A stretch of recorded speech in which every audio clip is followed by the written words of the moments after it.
Ini Copper/Gold ratio itu cenderung punya correlation yang positif ya. Mereka tuh punya correlation ya sama Bitcoin, sama crypto market. Ketika ya Copper/Gold ratio ini naik, ya Bitcoin ini ada potensi untuk naik juga. Jadi menurut gua kenaikan dari range sekarang ya ini belum didukung sama beberapa indikator matrix lainnya ya. Kayak contohnya Copper/Gold ratio ini.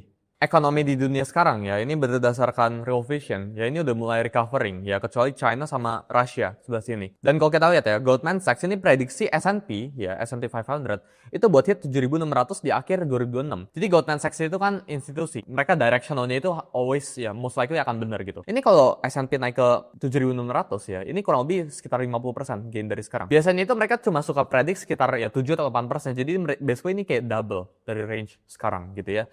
Jadi ini salah satu data yang nunjukin risk on market yaitu ada potensi untuk mengalami kenaikan tahun 2026 nanti. Kita lihat ya, the Federal Reserve itu bakalan end QT ya, quantitative tightening tanggal 1 Desember ya. Ini dari Fed must pair QT ends with a pause in rate cut dari Bloomberg Takes gitu ya. Kita juga lihat quantitative easing ya, ada potensi untuk dimulai tahun depan. Jadi ketika Q ini dimulai nih kayak basically lu kasih duit dari pesawat ya, dari atas lu cetak duit gitu ya.